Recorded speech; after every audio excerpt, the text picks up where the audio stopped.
special night at Ogle Stadium, a homecoming filled with pride, tradition, and Red Raider spirit. The fans showed up big, the band was loud, and Decatur delivered a performance to remember. Now the Raiders turn the page and get ready to take on the Mae Jemison Jaguars, looking to keep that momentum rolling into another strong win this Thursday night. You're tuned in to the Red Raider Preview Show with Brent Collins, John Godwin, and head coach John Ritter, bringing you all things Red Raider football. Welcome to the Red Raider Preview Show with Coach John Ritter. John Godwin, Brent Collins over there. Wait, are you sure it's John Godwin?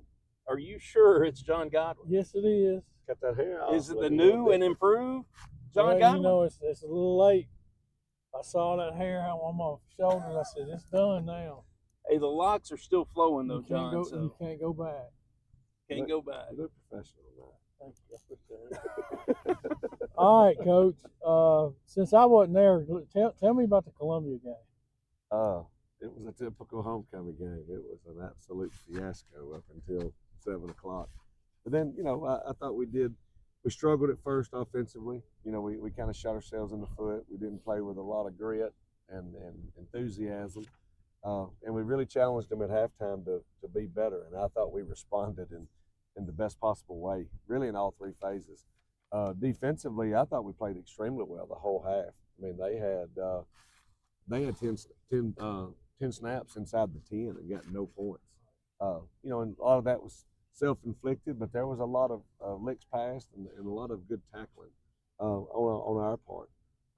We had some mishaps in the punt team the first two times we punted, and then responded well. And I don't think we punted in the second half, so that kind of helped that. But nice to get a win, nice to get a region win, a homecoming win. We avoided being on ESPN for breaking the nation's longest losing streak, and a lot of positives came out of that. And the main thing is how we responded in the second half. I was very pleased in responding to the challenge that we gave them. All right. Well, what about some game balls? Offense, defense, special teams? Offensively, Isaiah Allen played extremely well. 17 carries, 144 yards, 3 touchdowns. Somebody made a bunch of mentions about giving him the ball. Well, yeah. You were at home probably screaming it, but you were a little sick under the weather, and maybe I picked up the torch and carried it for you. I've been waiting on him because I know he can do that. And it really started. We played well up front.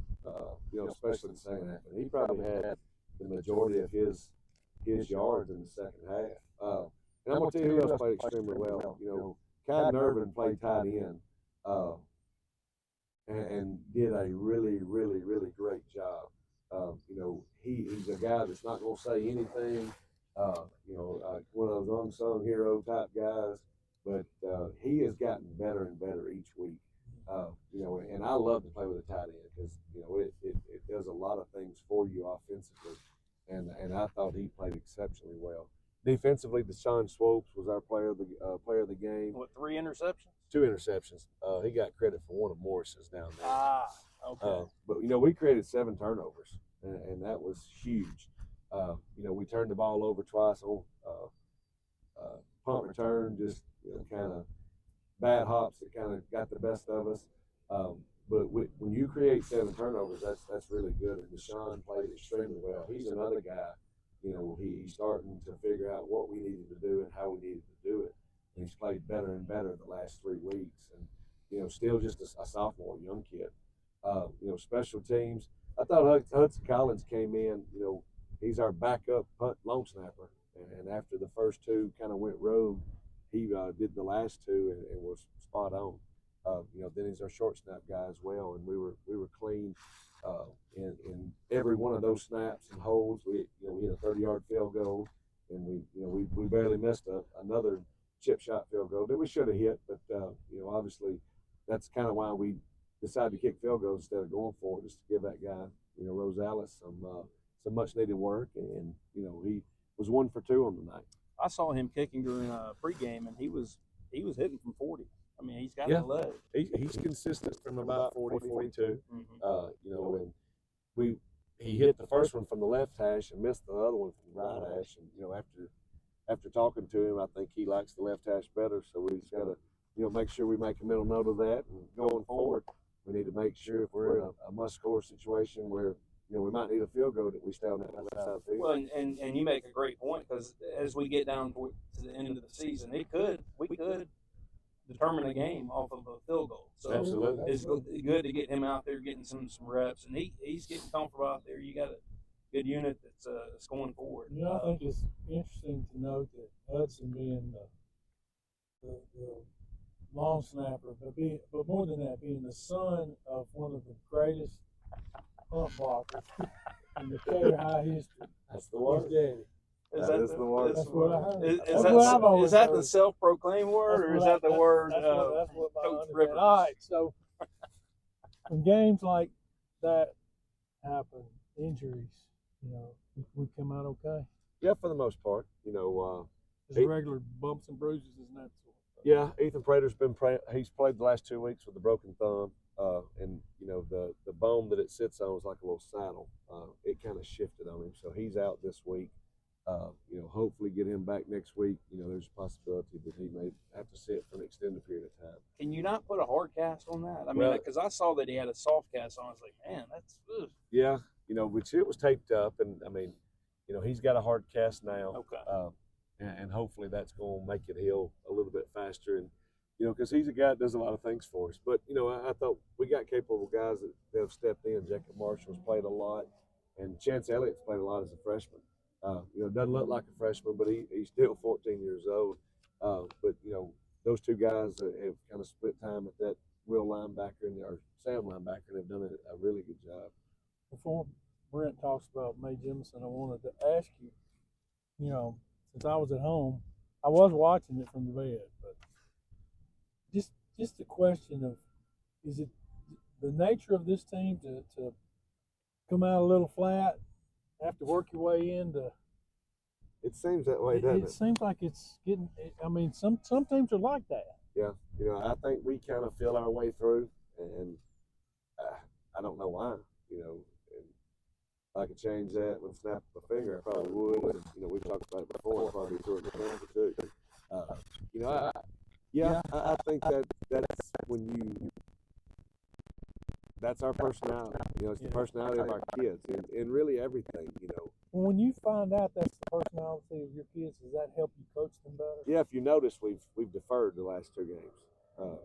Because I think defensively we have a different personality than we have offensively. And so we've chose to defer the last 2 weeks to still a possession in the second half when we felt like we might need it the most, and B, to kind of help us set the tone earlier of flying around a little bit and playing a little bit faster than we may have played offensively the last couple of weeks. But you talked about Ethan. We started he missed the first 3 to 4 weeks, right? We didn't.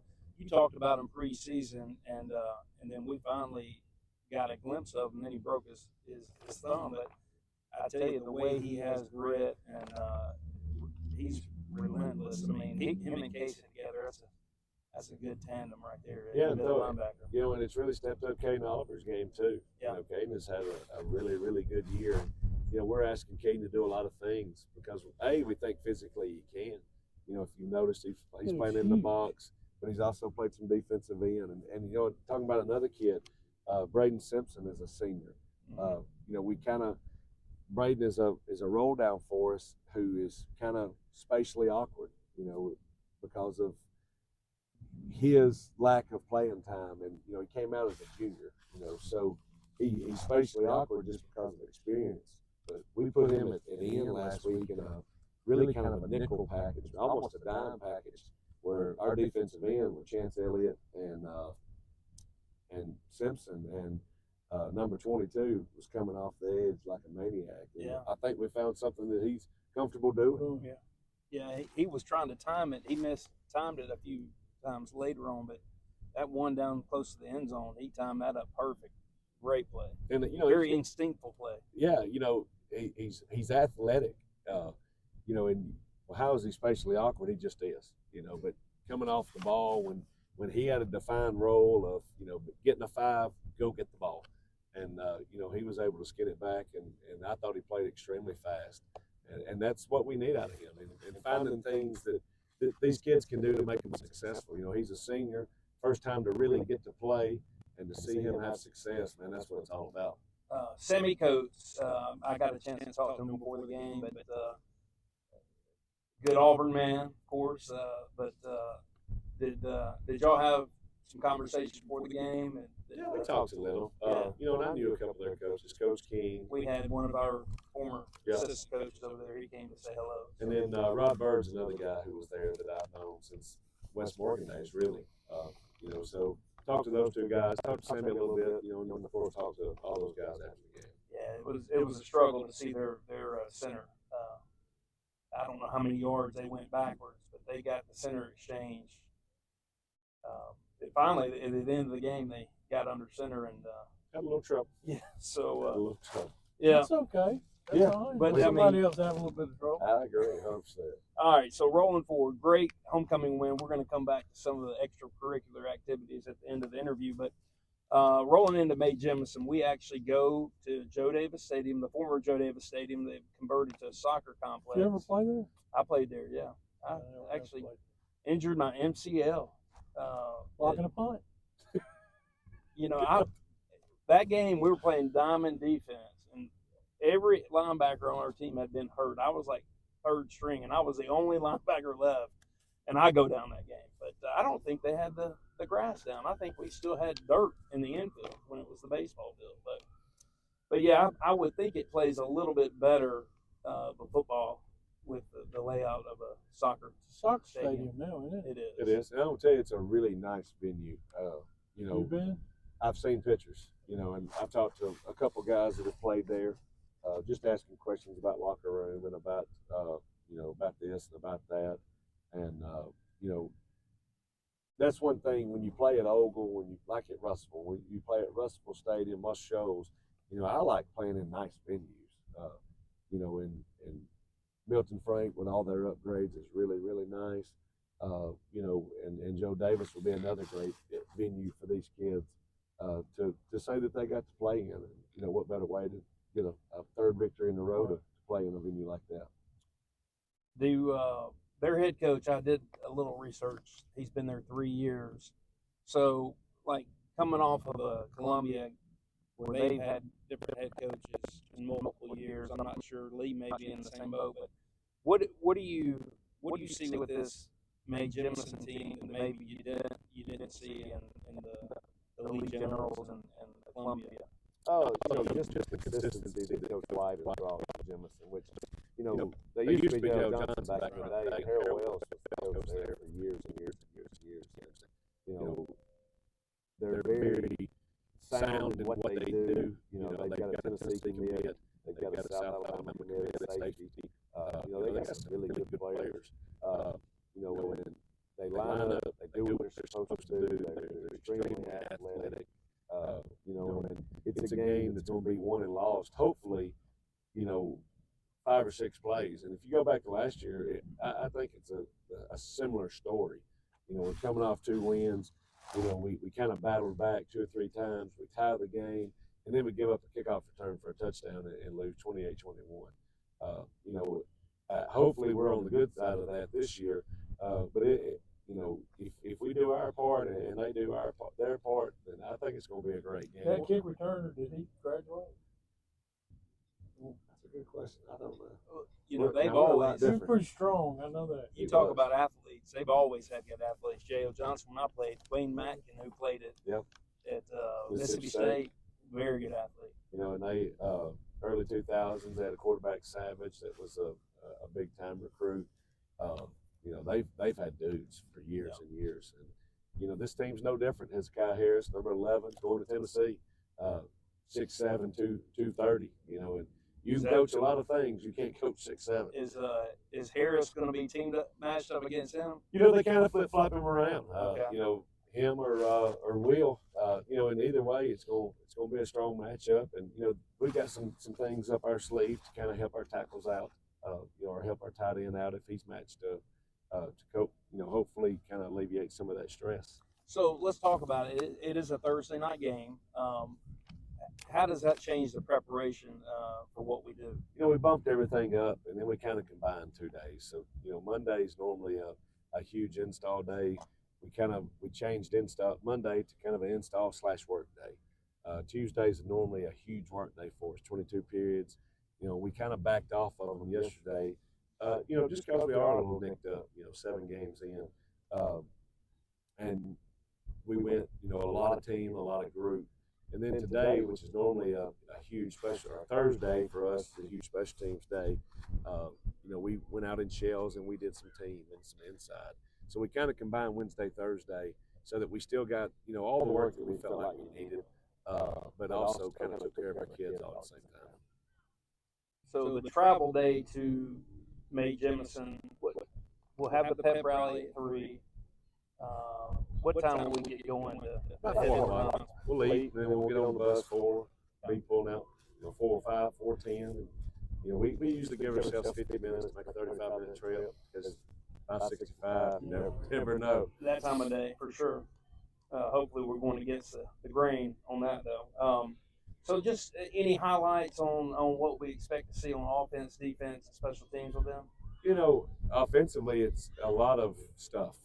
I mean, they do a lot of stuff, a lot of unbalanced, a lot of, 5 linemen on one side, 3 sniffers on the same side, and then they'll get an empty 2-back gun and all the traditional sets that you expect. So defensively, the key for us is get lined up. When they line up kind of screwy, we got to know what our checks are and know how we're going to shift. So that could draw us off sides potentially the way they move? No, just get lined up. Okay. They'll have 2 linemen on one side of the center, and they'll have 6 on the other side with 2 sniffers. They're not too sound. Well, it's not bad when you don't get lined up. And that's kind of, they pushed Southside Gaston kind of double overtime because of some alignment issues. And that's going to be the key for us. We've got to get aligned and we got to play fast. Offensively, we got to run the football and we got to throw it effectively. Well, and that's, I guess, takes us into keys to victory. So we talked about winning that first region game. This is a non-region game, but Mae Jemison, it keeps that momentum going towards the rest of the season, our final 2 region games. So I think it's important to come in there, poised, make a statement early, but no turnovers. We've done a really good job of late to be on the positive end of the turnover battle. So, last 2 weeks, no turnovers offense. Yeah, that's discipline. And I talked a lot about Coach Styles, and I felt like he made a lot of good calls during that game, and these guys are responding to him, and Kirk Kennedy on offense is doing a good job playing, calling the play calling. But I know you're in his ear a good bit, with influencing some of those calls. Yeah, I thought, Kurt and I have done a good job of kind of being in the game the last 3 weeks. Kind of not putting it all on him, not putting it all on me. Let's do this jointly as possible. And he did a really good job of keeping the last 2 weeks our opponents off balance. A lot of motion, a lot of shifts, a lot of unbalanced formation, shifting motion into a regular formation. And the key that I thought, we got to get behind the ball a lot of different ways, and I think we've done that the last 2 weeks. He looks like he's thickening up a little bit too. So, a little bit. And he's a hard worker. He's very strong pound for pound. And then the other thing is we had to get our run game going, and I think we've done that the last 2 weeks. And this week is really going to test that because their front 6 are really good. Talk about the kid from Tennessee, them other 3 that put their hand in the ground, they're not bad either. Well, I talked to our Sherrod Daniels, is Jaden's father, and I think Jaden was going up against upperclassmen, which anybody he faces, he's a freshman, but I think he might have pancaked the defensive guy, and he ended up telling him, "Hey, I'm just a freshman." I don't think he heard. I don't think the guy was drawing back to him after he found that he was a freshman. And pancaking. So he's not backing down. No, he's not. And that's why we threw him in there. Obviously he has freshman moments, and he's going to. He's 14. But for the most part, we all have freshman moments. But for the most part, he's done a really good job of holding his own in there. Even when he was outmatched at Muscle Shoals, but he fought. And that's the key is you're going to win some, you're going to lose some, but will you fight continuously. And he's one that I don't ever worry about his grit or his fight or his give a crap because he cares. Yeah. Well, and before we go into the next segment of the program, I would be remiss, and I know I hated it for you, but old Max Scott, when number 20 got out there, and you talk about do your job, you got 11 guys on the field, and how important it is for every single person to do their job. He got out there and he did his job. He went out there and tackled him. But you know what? Better than doing his job, he showed a lot of sportsmanship. I mean, he was clapping the guy on the head back and forth. He told me that guy said, "You ain't no good." I know he was jawing with it. That's what. Was he jawing with Yeah, him? we kind of got to Brad laugh. was up there going, because I heard this. Max said, "Oh, y'all did a good job, good job, good job." And I asked Max that, and he said, "No," he said, "You ain't no good." Oh, so I got that wrong. Okay. Well, good for him for coming back to him and proving that he was. But he did his job. I was proud to see that. All right, so our original mystery questions have been vetoed by the head coach. So we're going to go into. Well, one thing, yeah, they've been vetoed, but that's okay. It's okay. What I always have talked Let about, me this just is from say day this. one. Now, hold on just a second before you get into Okay. your stuff. The seniors got screwed on the No. Yes, no, they did. no. Yes, they did. No, are you a senior parent? Look, I don't care. What? That doesn't right. make any difference. All right, so before we get into the Who floats, did it? Who should have won that float? I the mean, juniors. I'm No. a little partial because it was the Mad Ritter's tea party. The Mad Ritter Tea Party. That's pretty sporty. I like that. Now the juniors, they did incorporate my whole family into their float. So, I mean, those floats were unbelievable, all four of them. And that's one thing that I talked to. Me and Brett Voss talked just the other day, and he was asking about homecoming, this and that, and just kind of comparing it to places we've been in the past together. And that was unbelievable. I mean, those four floats, those four classes. I guess the parents really more than the kids. Well, I want to ask you this. It's a big parent affair for you, sure. You talked to me about the float. Well, I had 8 years of my daughters when they came through a float building. Yeah. And So you put your time in. Probably what we would do is it'd be designed. Well, I'd design it, and then anything that had to do with the saw or a drill or something somebody could get hurt, I did.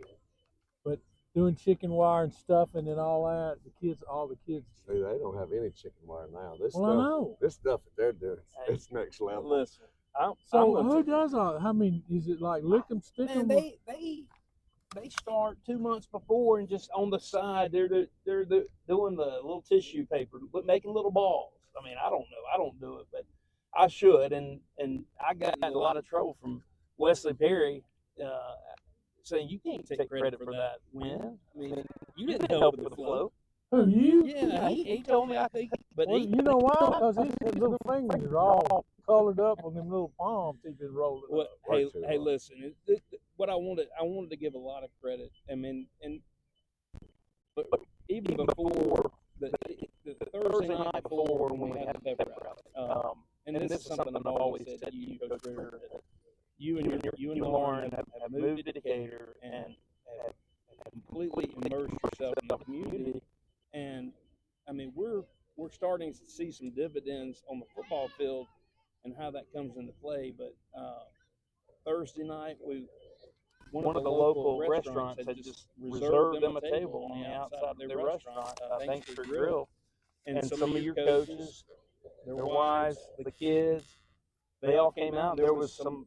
It wasn't karaoke night. It was some guy just playing out on the side of Bank Street, and he found out pretty quick that he was going to lose his gig when Lauren got out there to sing. But I think that's her complete element. Yeah, so. she rocked it pretty good.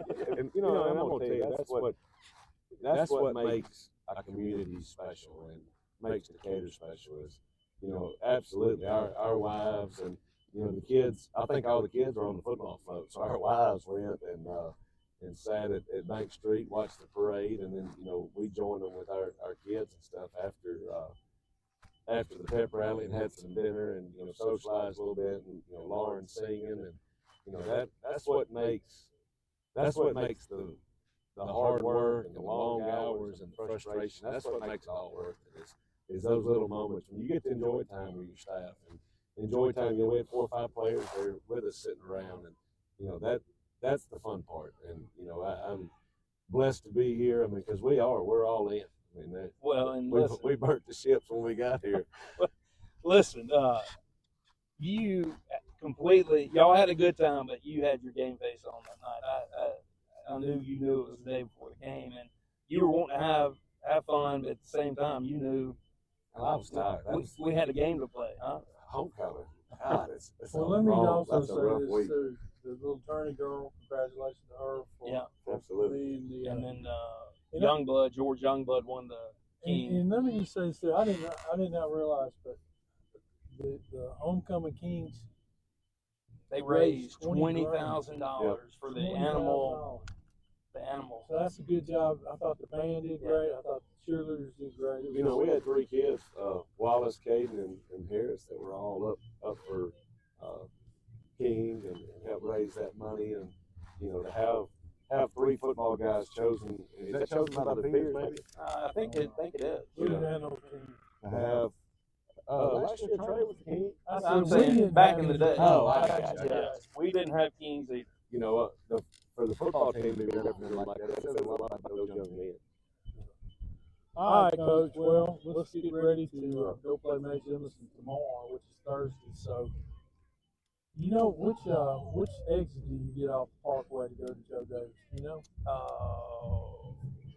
I think it's Google it. But Bob anyway, Wallace. Is it we're Bob going to Wallace? be at Joe Davis Stadium. Is that they call it Joe Davis Stadium still? Ricks Field at Joe Davis Stadium. Okay, that's where we're going to be tomorrow night. So come on out and watch the Red Raiders get number 3 in a row on the way to 5 in a row, 6 in a row to 7 in a row on down the road. Well, we're just going to take one at a time. Well, you know, I'm just being optimistic. That's all. But for Coach Ritter, John Godwin, Brent Collins, we'll see you tomorrow night. It's a great day to be a to Red be a Red Raider. Raider.